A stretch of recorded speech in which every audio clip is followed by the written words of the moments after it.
Let's talk about dust. More specifically, let's examine the microscopic invisible assassins hiding in our concrete, brick, engineered stone and mortar. Respirable crystalline silica. It's incredibly easy to brush off the abstract threat of a lung condition when the danger isn't swinging at your head like an excavator bucket. But the statistics surrounding occupational lung disease are terrifying. Every single year in the United Kingdom, approximately 12,000 people die from lung diseases definitively linked to past exposure at work. And just to be clear, that's not strictly demolition and construction, that's across industry. Compare that staggering number to the 111 fatal workplace accidents reported in a recent year, and a startling reality emerges. An astonishing 99% of deaths caused by work can be attributed to long-term ill health. Only 1% are due to poor safety. For those of you working in the demolition and construction sectors, the picture is even more alarming. A construction worker in the UK is 100 times more likely to die from an occupational disease than from a sudden workplace accident. Silica dust is a leading contributor to this grim statistic. Because the dust particles generated by cutting, grinding and crushing are so incredibly fine, they easily bypass the body's natural respiratory defences and embed themselves deep within lung tissue. Over the course of a career, or sometimes just a few short months of exposure, that invisible hazard silently destroys the respiratory system. Silicosis is the world's oldest known occupational disease, yet it remains one of the most persistent and devastating conditions in the modern trade. As the crystalline silica particles settle deep into the lungs, they cause severe inflammation. That gradually leads to areas of hardened and permanently scarred lung tissue known as fibrosis. Because scarred lung tissue can't function or expand properly, victims are left with a persistent cough, severe shortness of breath, and chronic debilitating fatigue. In advanced stages, sufferers eventually find simple everyday activities like walking across the room or climbing the stairs completely exhausting.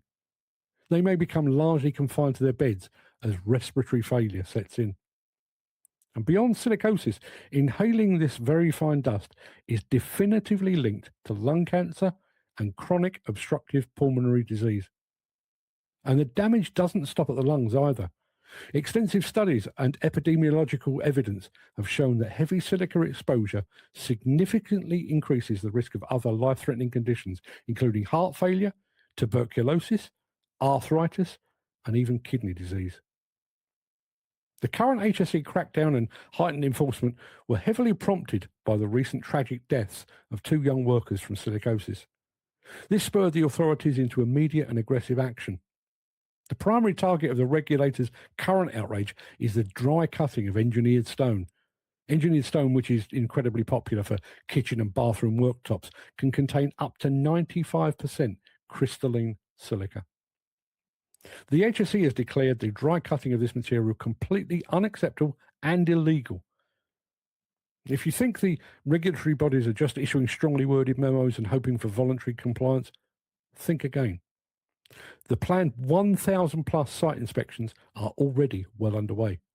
They're heavily targeting fabricator sites, quarries and construction zones to actively penalise non-compliance. Inspectors are deliberately hunting for businesses that cut corners. Under the control of substances hazardous to health regulations, employers have a strict, non-negotiable legal duty to assess risks and prevent or adequately control exposure to this deadly dust. In Great Britain, the workplace exposure limit for respirable crystalline silica is currently set at 0.1 milligrams per cubic metre, calculated as an 8-hour time weighted average. It's absolutely crucial to remember, though, that this numerical limit is an absolute legal maximum rather than a target to aim for. The overarching goal mandated by law must always be to reduce the exposure level as low as reasonably practicable. In fact, many health and safety advocates, including the Unite Union, argue forcefully that the current British limit is still dangerously high. They regularly point out that in the United States, the established safety standard is exactly half of ours at 0.05 milligrams per cubic metre. Uniters strongly oppose the UK current standard. They highlight estimates that exposure precisely at the legal limit over 15 years still represents a 2.5% risk of developing silicosis. Consequently, relying purely on hitting the legal benchmark is a highly risky game, and true professionals should strive to engineer out the hazard completely.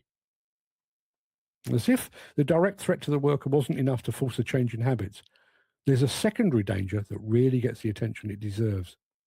Secondary silica exposure occurs when workers unknowingly carry hazardous dust home to their families. Silica particles are so incredibly fine that they easily cling to heavy work clothes, embed into skin and hair, and settle deeply into the fabric seats of a work van. When a demolition professional returns home without showering or immediately changing out of their contaminated gear, the invisible dust is released directly into the household environment.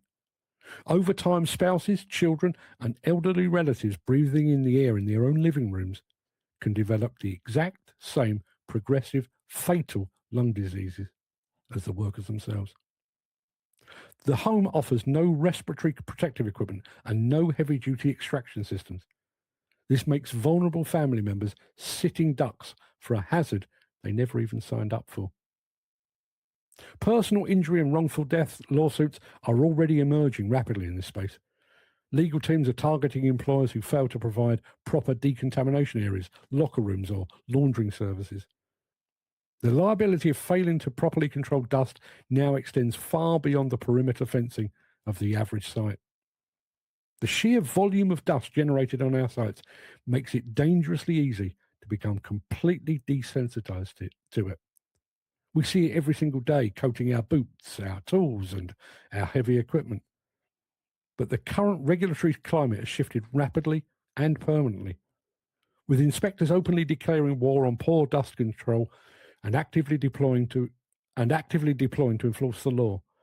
The financial, reputational, and legal risks of ignoring silica are mounting steeply. More importantly, the devastating cost of this highly preventable disease is simply too high to accept.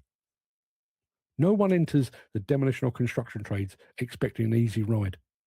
It's physically demanding, difficult work that requires serious grit and technical expertise. However, demonstrating that professional toughness should not require sacrificing your lungs or inadvertently poisoning our families at the end of a shift.